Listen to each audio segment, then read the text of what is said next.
Hello guys, very good evening.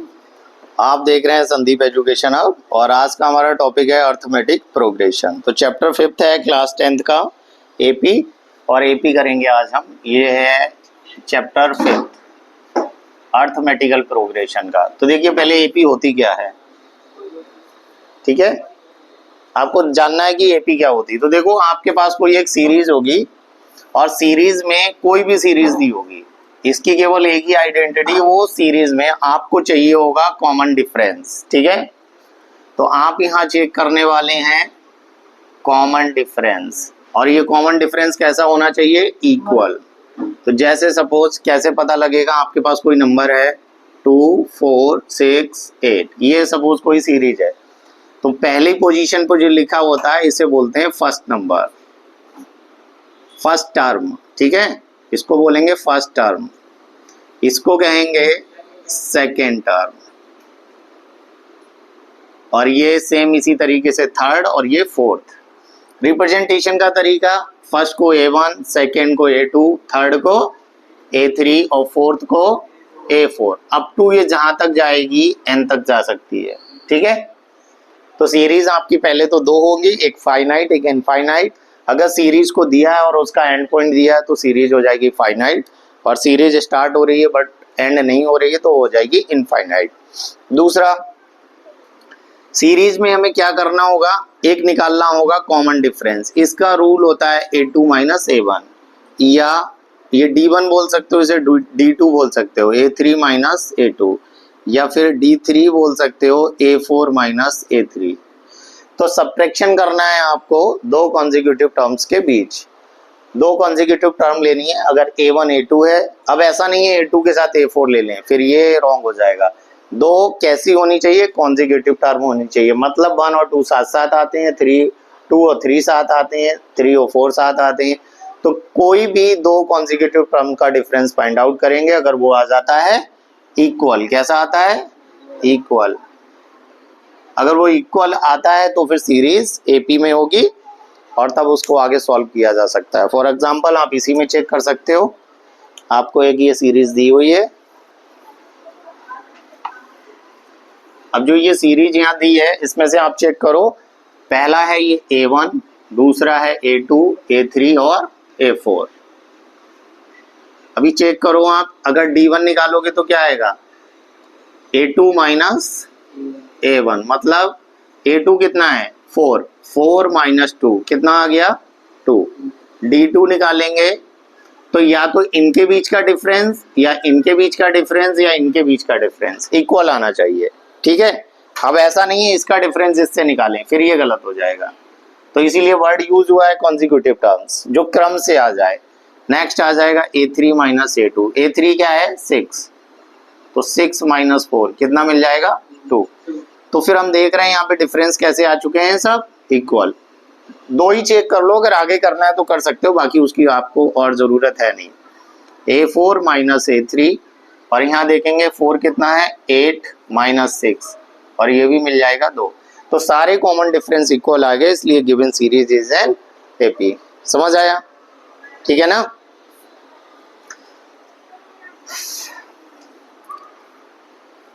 आपको यहाँ पे कुछ टर्म्स दी होंगी और उसके भी है, अभी तो ये जनरल से आप नेचुरल नंबर थे या इंटीजर थे इनको सॉल्व कर दिया। कभी कभी कुछ चीज़ें रूट फॉर्म में है या स्टेटमेंट में है, फिर उसको कैसे पहचानना होता है। तो आप एक तो ये पहचानना सीख गए कि एपी है या नहीं। एपी के लिए कॉमन डिफरेंस इक्वल होने चाहिए किन्हीं भी दो कॉन्जिक्यूटिव टर्म के बीच। दूसरा, ए और डी इतने इंपॉर्टेंट हैं क्योंकि सीरीज का पूरा फॉर्मेशन इन्हीं दो पे डिपेंड करता है। तो how to form a series, मैं इसका भी बेसिक बता दे रहा हूं।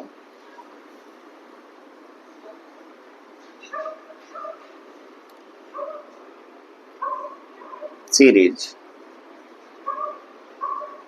अब बनानी कैसे, इसके लिए एक आइडेंटिटी होती है, A plus D, A plus 2d और ए प्लस 3d, ए प्लस 4d। इस तरीके से आप इसको कॉपी कर सकते हो, इससे बनती है सीरीज। इसका मतलब सीरीज में आपको जरूरी है आपको पता हो ए और डी। सपोज अगर ये हमने आपको ए की वैल्यू 10 दे दी और डी की वैल्यू 10 दे दी, तो सीरीज क्या होगी, ए की जगह 10 रखेंगे ये 10 प्लस डी की जगह भी 10, ए 10 प्लस 2 इंटू 10, 10 प्लस 3 इंटू 10 और 10 प्लस 4 इंटू 10, ये बन जाएगी सीरीज। ये पहली 10 है, ये 20 है, ये 30, 40 और 50। कैसे देखो 10 है, 10 में 10 ऐड किया 20, फिर 2 10 जा 20 और प्लस 10 30, ऐसे 3 10 जा 30 प्लस 10 40, 4 10 जा 40 और प्लस 10 50। तो ये बन चुकी है आपकी सीरीज एपी। अब इनमें आप चेक कर पा रहे हो सबका डिफरेंस कैसा है, इक्वल। सब में डी क्या आने वाला है 10। आप इनके बीच का डिफरेंस चेक करो, इनके बीच का करो, इनके बीच का करो या इनके बीच का करो, सब में डिफरेंस इक्वल होगा, इसीलिए बन गई है सीरीज। ये फॉर्मूले इनसे अगर हमें ए और डी पता है तो बना सकते हैं। अच्छा ये कैसे बने या ये कहाँ से आए, इसके पीछे क्या इनका रीजन है, तो हमें निकालना है nth टर्म के लिए फार्मूला, उसको भी चेक कर लेते हैं। तुम्हें दिख रहा है ना इधर सब, देखो एक nth टर्म का फार्मूला होता है a plus n minus 1 into D. इससे निकालते हैं कोई भी nth टर्म। nth टर्म क्या होती है, अगर कोई सीरीज स्टार्ट हो गई है, जैसे 2 है, 4 है, 6 है, 8 है, 10 है, अब ये सीरीज जा रही है बट हमें यहाँ कहीं मिलने वाला है 100। तो कॉन्सेप्ट क्या है, ये nth टर्म का फार्मूला है, इससे आपको ये चेक करना होगा इसमें क्या क्या आप निकाल सकते हो। इससे आप a निकाल सकते हो, इससे आप d निकाल सकते हो, इससे आप an निकाल सकते हो। तो ये क्वेश्चन के नेचर पे डिपेंड करता है कि क्वेश्चन में क्या बोला गया। कितनी सारी चीजें हैं, 1 2 3 4, 4 में कोई 3 कंडीशंस गिवन होंगी और 4th आपको फाइंड आउट करनी है। an दे दिया, a दे दिया, n दे दिया तो d निकालना, d दिया है, n दिया है, a दिया है तो an निकालना, an दिया है, n दिया है, d दिया है और तो a निकालना। तो आपको पहली एक्सरसाइज में, फर्स्ट वाली एक्सरसाइज में एक टेबल बनी है जिसपे इसी पे बेस्ड क्वेश्चन है, उनमें आपको इन चारों में से 3 वैल्यू देगा, चौथी निकलवाएगा।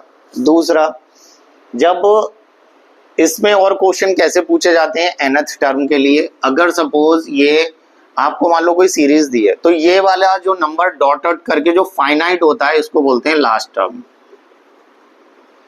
जब लास्ट टर्म गिवन होती है तो यही an l में कन्वर्ट हो जाता है, या इसी को an भी बोलते हैं, इसको l भी बोलते हैं, और फिर ये हो जाएगा a plus n minus 1 into D.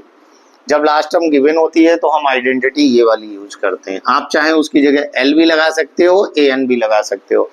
कुछ बुक में आपको l दिखेगा, RD शर्मा RS में l दिखेगा, NCERT में an दिखेगा। an को ही लास्ट टर्म बोला जाता है, समझ गए। पहली टर्म a1 है, दूसरी a2 है, तीसरी a3 है, अप टू लास्ट में जाओगे तो लास्ट टर्म an है, इसीलिए फार्मूला बनता है an इज इक्वल टू, ठीक है। कितनी टर्म होती हैं उसके अकॉर्डिंग यहाँ पे सब्ट्रैक्शन करना पड़ता है। जैसे अभी इसमें क्वेश्चन क्या बना सकते हो, इसमें ये जैसे यहाँ पे इस गैप से अगर हम लिखते रहें, 2-2 के गैप से लिखते रहें तो 100 आते आते वो कौन सी नंबर ऑफ टर्म होगी जिसकी पोजीशन, जिस पोजीशन पे 100 लिखा होगा। तो पहला कॉन्सेप्ट तो ये हो गया, पोजीशन पूछा है मतलब n की वैल्यू कितनी होगी जब तुम्हें 100 मिलेगा। तो पहली term a, a2, a1, a2, a3, a4, a5, up to हमने लिख दिया सीधे 100 की जगह भी हम कर दें 1000। तो वो कह रहा अगर आप इसी सीक्वेंस से सीरीज को लिखते रहेंगे तो एक टाइम ऐसा आएगा आपको 1000 मिलेगा, लेकिन वो पोजीशन कौन सी होगी जिस पोजीशन पे 1000 मिलेगा, इसको बोलते हैं n निकालने का मेथड। इसका मतलब उसने नंबर ऑफ टर्म पूछी है कि इसमें नंबर ऑफ टर्म कितनी है, ठीक है। तो इसको नंबर ऑफ टर्म अगर कंटेन करती है कोई सीरीज तो कितनी नंबर ऑफ टर्म है पहले इस पे बात करते हैं। लास्ट टर्म गिवन है तो इसको क्या नाम दे सकते हैं, an। तो an की वैल्यू कितनी है 1000, a की वैल्यू कितनी है 2, n की वैल्यू, d की वैल्यू कितनी है 4 माइनस 2 2, 6 माइनस 4 2, 8 माइनस 6 2, 10 माइनस 8 2। इसका मतलब given series is an AP क्योंकि सबका डिफरेंस 2 है, समझ गए। अब यहाँ फार्मूला लगा लो, an is equal to a plus n minus 1 into d. an दिया है 1000, a दिया है 2, n निकालना है और d भी दिया है 2। तो ये हो जाएगा 1000 is equal to 2 plus, multiply करो 2 इंटू n 2n माइनस 2, ये प्लस माइनस दोनों कट गए तो बच्चा क्या 1000 इज इक्वल टू 2n, 2 से इसे काट दो तो 500। और वैसे भी लॉजिकली अगर आप सोचो 1000 तक नंबर जाना है, ऑल्टरनेट नंबर जाना है, तो 500 या 500 टर्म जो होगी वो आपको 1000 मिलेगी, क्योंकि हमने सारे इवन नंबर लिए और 1000 तक 1000 टर्म हो गई। लेकिन अगर ऑड नंबर हटा दें तो 500 इवन होंगी और 500 ऑड होंगी। तो ऑड नंबर इवन नंबर्स की जो नंबर ऑफ टर्म है, लेकिन ये तो लॉजिकली सोच के बता सकते हो। जहाँ पे फ्रैक्शन फॉर्म हो, मिक्स फ्रैक्शन हो, तो वहां सीरीज को निकालने में दिक्कत होती है। तो इसलिए इन फार्मूलों का यूज करके आप इनको बता सकते हैं कि किस पोजीशन पे कौन सा नंबर लिखा। इसी में दूसरा कॉन्सेप्ट क्या हो सकता है, दूसरा ये हो सकता है कि यहाँ पे ये दे दे कि 2 4 6 अप टू, ये इसी के अकॉर्डिंग जा रहा, बट सीरीज यहाँ इनफाइनाइट, मतलब उसने फाइनाइट के लिए ऐसा कुछ नहीं बोला। अब वो कह रहा है इसी टर्म की, इसी सीरीज की आप एक काम करो 50th टर्म बताओ क्या होगी। तो अब इसने क्वेश्चन को थोड़ा सा टर्न कराया, ठीक है। अब an नहीं दिया, हमें निकालना क्या है 50th टर्म, तो a की जगह लिख देंगे 50th, मतलब n दिया हुआ a 50th का मतलब क्या हुआ, n की वैल्यू 50 है। तो ये पूछ रहा अगर n 50 है तो ये बताओ उस 50वीं जगह पे लिखा क्या होगा। इसके अकॉर्डिंग 100 लिखा होगा, लेकिन निकाल के देखते हैं कैसे। an is equal to a plus N minus 1 into d. an पता नहीं है, निकालना है। a दिया हुआ है 2, n दिया है 50 माइनस 1 और d दिया है 2, तो 2 प्लस 49 इंटू 2, तो 2 प्लस 98 इज इक्वल टू 100। तो an की जगह तुम्हें मिलेगा 100। समझ गए। तो क्वेश्चन को दो तरीके से पूछ सकता है। इसकी 50th टर्म 50वीं टर्म कौन सी होगी, अगर इसी डिफरेंस से लिखेंगे तो इसी डिफरेंस से इसकी 50वीं टर्म 100 होगी, ठीक है। तो एक तो ये है कि सीरीज कितने नंबर ऑफ टर्म को कंटेन करती है और किस पोजीशन पे कौन सा नंबर आएगा, ये सब बात बता सकते हो ए और डी के रिलेशन पे। लेकिन सबसे पहले सीरीज को चेक करना मैंडेटरी है, क्या सीरीज एपी में है या नहीं। फर्स्ट एक्सरसाइज में बहुत सारे ऐसे क्वेश्चन है, उसमें पूछ रखा है अगर सीरीज एपी में है तो इनके आगे की 2 और टर्म बताओ। अगर नहीं है तो उसे सॉल्व करने की जरूरत नहीं है, क्योंकि कॉमन डिफरेंस इक्वल नहीं आएगा तो सीरीज एपी में नहीं होगी। तो उसको स्टेटमेंट में लिख देंगे कि series is not, common difference of this given series are not equal, hence the, जो भी आपकी सीरीज दे रखी है वो एपी में नहीं है, ठीक है, इज नॉट एन एपी। समझ गए, समझ आया। तो कुछ तो नंबर ऐसे होते हैं जो बहुत सिंपल होते हैं, जिनकी शक्ल देख के आप बता सकते हो एपी है या नहीं है। लेकिन कुछ क्वेश्चन ऐसे होते हैं जिनके थोड़े से पैटर्न को चेंज कर दिया जाता है, मेथड यही रहता है निकालने का, उस बीएफ पे आपको चेक करना है क्या वो एपी है या नहीं। समझ आ रहा है, पूछना है तुम्हें कुछ, समझ आ गया। चलो देखो आगे क्वेश्चन। जैसे मैं तुम्हें 1-2 क्वेश्चन बता रहा हूं, इनको देख लेना। अभी इसमें मेन एक्सरसाइज तो आपकी 2 से ही स्टार्ट होती है। जैसे ये देखो 1, इसको भी जाने दो, 1 का स्क्वायर, 5 का स्क्वायर, 7 का स्क्वायर और 73।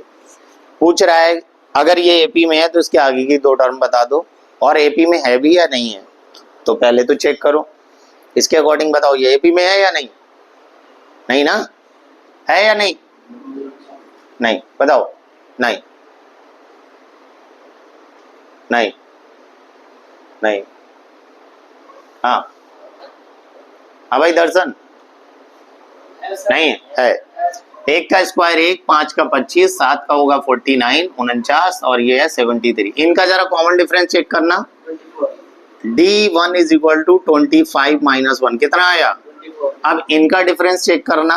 D2 is equal to A2 minus A3 minus A2, तो 49 माइनस 25 तब भी कितना आया। अब जरा आगे चेक करना D3, A4 माइनस A3, तो 73 माइनस 49 अभी भी कितना आया। तो सीरीज एपी में है, ठीक है। तो रैंडमली रिप्लाई नहीं, उसको मिनिमाइज करो, सिंप्लीफाई करो, जैसे भी क्वेश्चन जिस फॉर्म में है उस भी ऐप पे बताना है कि एपी में है या नहीं। इन सबके कॉमन डिफरेंस 24 24 24 आ रहा है, इस वजह से ये सीरीज एपी में है। समझ गए, आया ना समझ, ठीक है। चलिए एक और क्वेश्चन पूछता हूं। क्या हुआ रिशु बताओ? 73। 7 का क्यूब नहीं है वो, 73 है। अच्छा देखिए आगे कुछ क्वेश्चन और हैं, जैसे √3, √6, √9, √12 एपी में है या नहीं? सीरीज एपी में है या नहीं रिया? इनका कॉमन डिफरेंस चेक कर लो, एपी में है या नहीं है? चलो एक तुम बताओ, है? आगे है एपी है? हाँ है, एपी है सबका? देखो नहीं सर, तो क्या नहीं सर, कुछ तो बोलो सर। हाँ ये है A1, ये है A2, ये है A3, ये है A4। कॉमन देखो, सिंपल सी बात है, एक ही टर्म से पहचान सकते हो। √9 को क्या लिखोगे? 3। अब 3 माइनस √6 करोगे क्या √3 मिलेगा? तो यहीं से बस एक ही अल्फाबेट, एक ही उससे तुम बता सकते थे। √9 का मतलब होता है 3, और जब कॉन्जिक्यूटिव डिफरेंस निकालेंगे इनका तो 3 माइनस √6, यही तो बचेगा। और जबकि पहले में क्या आ रहा है, अगर D निकालोगे तो आएगा A2 माइनस A1। A2 कितना है? √6 माइनस √3, यहाँ 6 है यहाँ 3 है, सब्ट्रैक्ट नहीं होगा, ब्रेक डाउन करके कर सकते हो। √3 इंटू √2 माइनस √3। अब दोनों में √3 आ गया तो √3 कॉमन ले लिया, अंदर क्या बचा? √2 माइनस, तो A1 की D1 की वैल्यू मिल गई, D1 निकाला ना। अब एक बार D2 चेक कर लेते हैं। D2 आएगा बेटा A3 माइनस A2। अब जरा देखो A3 कितना है? 9, √9। √9 को तुम क्या लिखते हो? किसका स्क्वायर रूट है? 3 का, तो 3 माइनस √6, 3 माइनस √6। अभी D2 करना है। देखिए अगर तुम यहाँ तो रूट है नहीं और फिर भी तुम रूट बनाना चाह रहे हो तो इसको लिख सकते हो √3 इंटू √3, माइनस 6 को लिख दो √2 इंटू √3। तो यहाँ पे क्या कॉमन आ जाएगा? √3, अंदर क्या बचेगा? √3 माइनस √2, ये बचेगा। आप देखिए ये वाला और ये वाला बराबर है नहीं, तो जब ये D1 D2 इक्वल नहीं है, D1 और D2 दोनों ही नॉट इक्वल हैं, तो सीरीज एपी में नहीं है। Hence the given terms √3, √6, √9 and √12 is not an AP because the common difference of two consecutive terms are different। सभी अलग अलग मिल रहे हैं, इस वजह से ये AP नहीं है। यहाँ डिफरेंस देख लिया तुमने 3, 6, 9, 12, इस भी ऐप पे बोल दिया है, तो उसको कंप्लीट सॉल्व करना है फिर चेक करना है। समझ आया?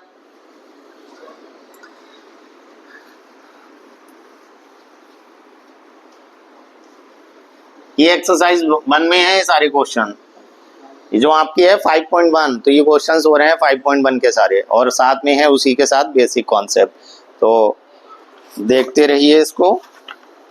दूसरा क्वेश्चन है इसमें, अब पहचान लोगे? श्योर? चलो फिर बताओ। √288, देखो बेटा √2, √8, 18, 32, बता दो given series is an AP, yes और नो? एपी है या नहीं है? अलौकिक? ठीक है, दर्शन, अभिषेक, नमन, बोलो, नवनीत बताओ, ऋषु, सब साइलेंट में हो। आदि ने बताया है, चलो आदि के हिसाब से है, तुम बताओ। देख रहे हैं चेक करके, पता नहीं, चलो चेक कर लेते हैं। सब नहीं पता तो A1, A2, A3 और अभी D1 कैसे निकालना है? इन दोनों का डिफरेंस, तो A2 माइनस, ध्यान रखना सेकंड माइनस फर्स्ट करते हैं, पता लगे A1 माइनस A2 कर दो, हमेशा इधर से इधर आते हैं, फिर इसमें भी इधर से इधर आएंगे। तो A2 माइनस A1, A2 कितना है? √8 माइनस √2, 8 को क्या लिखोगे बेटा? 4 इंटू 2 माइनस 4 किसका स्क्वायर रूट है? तो ये बच जाएगा 2 रूट माइनस, अब 2 रूट 2 में 1 रूट 2 माइनस कर दो, 2 में से 1 चला जाएगा, 2 में से 1 जाएगा, 1 बचेगा, यानी कि D1 की वैल्यू कितनी आ गई? ये बात समझ आ गई? हाँ तुम्हें आ गई। दूसरा चेक करते हैं D2। D2 चेक करोगे तो A3 माइनस, भाई ये हट गए, ये यहाँ से हटा दो इसको, अब इन दोनों के बीच निकालना है तो एरो इधर रहेगा, ये A3 माइनस A2। A3 कितना है बेटा? रूट 18 माइनस रूट 18 को 9 इंटू 2 लिखा जा सकता है, और काम की चीजें कॉपी कर लेना। 9 को क्या लिखोगे? 3 रूट 2, और अभी 8 को तो आप पहले ही लिख चुके थे, है ना, क्योंकि 8 को क्या लिख देंगे यहाँ? 4 रूट 2, 4 का क्या बाहर, 2 अंदर। अब 3 रूट 2 में 2 रूट 2 माइनस करोगे तो क्या मिलेगा? रूट 2। तो क्या D1 D2 इक्वल आ रहे हैं? तो इसका मतलब ये सीरीज भी एपी में है।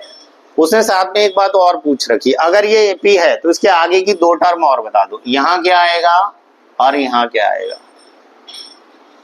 बताओ लोग।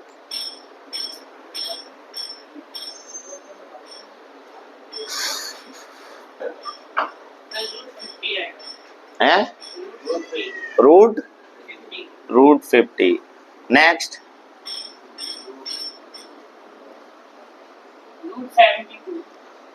रूट 72। एग्री करते हो इस बात से? क्यों आएगा? डिफरेंस कैसे लिया ये? देखो देखो ये कितना है, ये क्या है? 2 रूट 2। ध्यान से देखो, ऑब्जर्व करो, तुम्हें अपने आप सीक्वेंस मिल जाएगा। ये क्या है? 1 रूट 2। ये क्या है?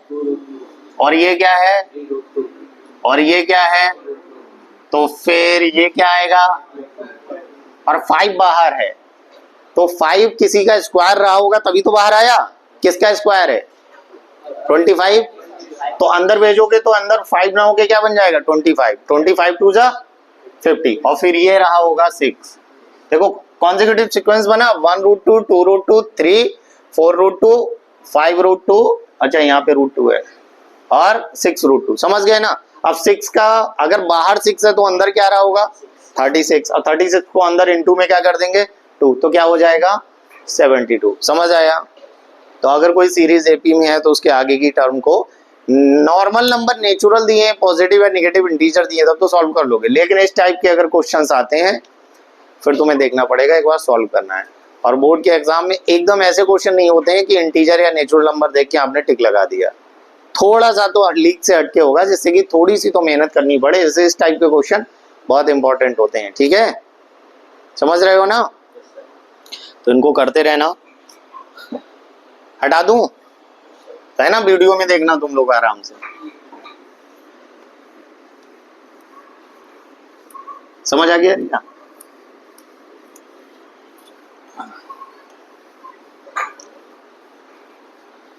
चलिए इसी के साथ देख लेते हैं कुछ एन टर्म के लिए। ध्यान से देखते हैं इधर। ए एन का फार्मूला क्या होता है? A plus N minus 1 into D. ठीक है, अभी हमने तुम्हें एक आइडेंटिटी लिख के दी थी, क्या? ए प्लस डी, ए प्लस 2d, ए प्लस 3d बताया था ना। ऐसे करके तुम डॉट डॉट बहुत सारी चीजें बना सकते हो। लेकिन ये कैसे आ रहा है एक बार चेक करना, ये बनता कैसे है? n की जगह क्या पुट कर दें?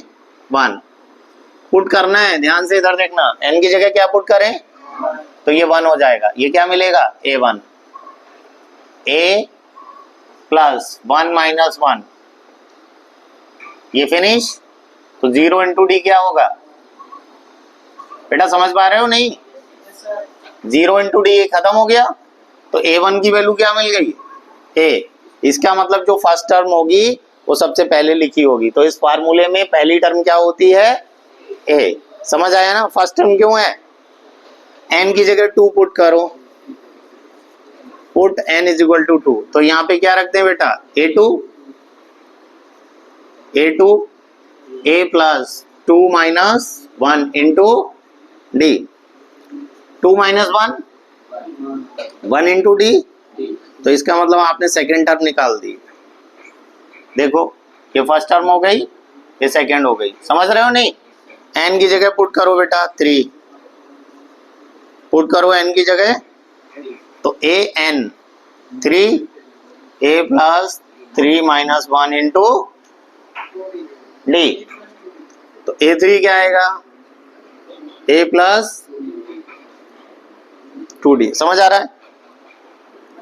n की जगह 4 पुट करो, पुट करो n की जगह 4, a n की जगह 4 a plus 4 minus 1 into D, तो a4 क्या आ जाएगा, a प्लस 3d। आया ना सबको समझ? तुम्हें समझ आ गया इधर? दूसरा, अब मैं यहाँ डॉट डॉट लगा दे रहा हूं, इसके बाद मैं सीधे n की जगह मतलब n ही रख रहा हूं। अभी 1 2 3 रख रहे थे, जब तुम यहाँ पे नंबर्स की जगह लास्ट में लिखते लिखते, जैसे आपने पहले 1 पुट किया, 2 किया, 3 किया और डॉट डॉट करते करते फिर आपने सीधे n पुट कर दिया। समझ रहे हो नहीं?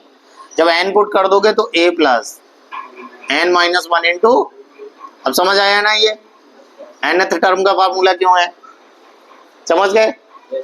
एक और कंक्लूजन निकाल सकते हो, आपने जितनी भी टर्म लिखी हैं उनके सामने जो नंबर यूज हुए हैं वो जस्ट उनसे एक कम है।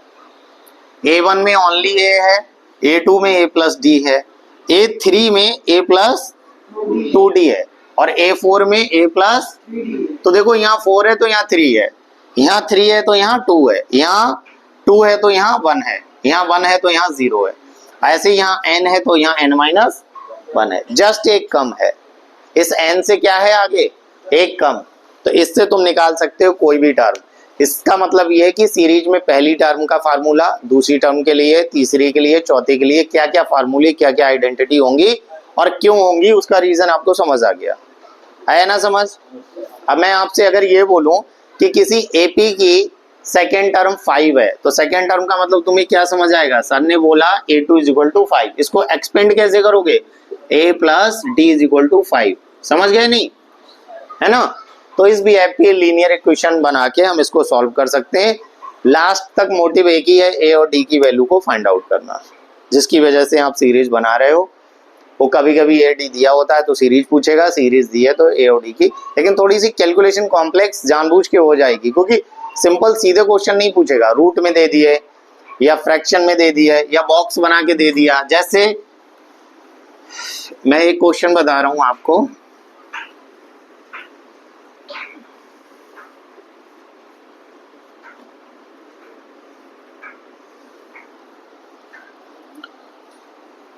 अब इनकी जरूरत कहां पड़ेगी, क्या हुआ, इनकी जरूरत कहां पड़ेगी, ए की, ए प्लस डी, ए प्लस 2d की, है ना? देखो कहां है, जैसे मैं एक एग्जांपल देना चाहता हूं यहां से एक्सरसाइज से तुम्हें। अब यहां देखो, इसने पहली टर्म में एक बॉक्स बना रखा है, दूसरे में इसने 13 लिखा है, फिर बॉक्स है और फिर 3 लिखा है। अब कह रहा है इन बॉक्स में फिल करो। तो ये जो तुम्हें सीरीज के फार्मूले की जो आइडेंटिटी बना रखी थी, second term, third term, fourth term, उसका यूज यहाँ होगा। पहली पोजीशन पे कुछ पता है नहीं, तो ये फर्स्ट पोजीशन हो गई और ये सेकेंड, ये थर्ड हो गई और ये फोर्थ। तो इसको अगर क्या लिखोगे, a2, a1, a2 और a3 और a4। तुम्हें क्या दिया हुआ है, a2 कितना है 13, a2 को क्या लिखोगे, a प्लस डी, तो a प्लस डी कितना हो गया 13, इक्वेशन नंबर, समझ आया? दूसरा, थर्ड पे कुछ नहीं है, फोर्थ पे है, तो फोर्थ को a4 लिखेंगे, a4 कितना है 3, और a4 को क्या लिखोगे, a plus 3d is equal to 3, equation number 2। Solving linear equation first and second, then we get the value of a and b। एक और दो को आप सॉल्व करके ए और बी की वैल्यू निकाल सकते हो by the elimination method, substitution method, graphical method, cross product, जैसे चाहे वैसे निकालो। समझ गए ना? एक और दो को सॉल्व करोगे तो मैं एक तुम्हें हिंट्स दे रहा हूँ कैसे निकालना है, और आगे कुछ इसी तरीके के क्वेश्चन होंगे। जैसे ये दोनों प्लस के हैं तो माइनस माइनस माइनस, ये कट गए। एक 1d में माइनस 2d 3d करोगे तो माइनस 2d, और 13 में माइनस 3 करोगे तो 10, 2 से इसे कट कर दो तो d की वैल्यू कितनी आ गई, -5। ठीक है? अब तुम देखिए इसको दो तरीके से कर सकते हो। जब भी तुम्हें कोई नंबर पता है, पहली टर्म पता है, तो तुम उसमें डी ऐड करके नेक्स्ट टर्म बता सकते हो, और तुम्हें सेकेंड टर्म पता है, अब यहाँ तुम्हें डी पता लग गया, तो तुम इसमें से क्या करोगे, डी को माइनस कर दोगे। दूसरा, सीधे सीधे वैल्यू डाल दो, जैसे पहली टर्म ए प्लस डी थी 13 है, ए की वैल्यू ऐसे और डी की वैल्यू हो गई -5 और आगे 13, तो ए इज इक्वल टू 13, ये माइनस है तो इधर आके प्लस और ए की वैल्यू आ गई 18। समझ गए। अब देखो तुम्हें एक सीक्वेंस मिल चुका है, अगर ये 18 ये 13 है तो डिफरेंस कितने का है, 5 का, 5 का है ना, और तुम 5 का है, और हमेशा डी क्या लिखते हो, A2 माइनस A1, अगर इन दो के बीच लिखोगे तो 13 में से 18 माइनस करोगे तो क्या आएगा, -5। समझ गए ना। तो अब यहाँ पे सीक्वेंस डिक्रीज हुआ 5, तो 13 में 5 फिर माइनस कर दो, 8, और 8 में फिर माइनस कर दो 3। अब आगे उसने पूछा नहीं, अगर पूछता तो और माइनस कर देते, 3 में 5 माइनस कर दो, -2, फिर आगे भी पूछेगा तो माइनस कर दो। समझ पा रहे हो ना। तो आप अपनी मर्जी से बहुत सारी टर्म ऐसे निकाल सकते हो, और सीधे ना निकाल पाओ तो ये पहली, दूसरी, तीसरी, चौथी, ये 5वीं टर्म है, तो इसको क्या लिख सकते हैं, 5 को A5 को A प्लस 4D, ए पता है, डी पता है, सब कुछ तो पता है, इसमें वैल्यू डाल दो तो ये क्या आ जाएगा, -2। समझ गए ना। तो सीरीज हमें क्यों निकाल, मतलब जो अगर हमें नंबर नहीं दिए हैं ए और बी की वैल्यू एक्यूरेट नहीं पता, एक इक्वेशन फॉर्म में पता है तो कैसे सॉल्व करना है, और अगर फर्स्ट पोजीशन पे उसने ए दे रखा है और डी दे रखा है तो कैसे सॉल्व करना है, एन कब निकालना होता है, एन की वैल्यू कैसे निकालते हैं, या नंबर ऑफ टर्म कैसे निकालते हैं, ये सारे थे इसके बेसिक कॉन्सेप्ट। समझ आ गए। कल से हम करेंगे कंटिन्यू एक्सरसाइज।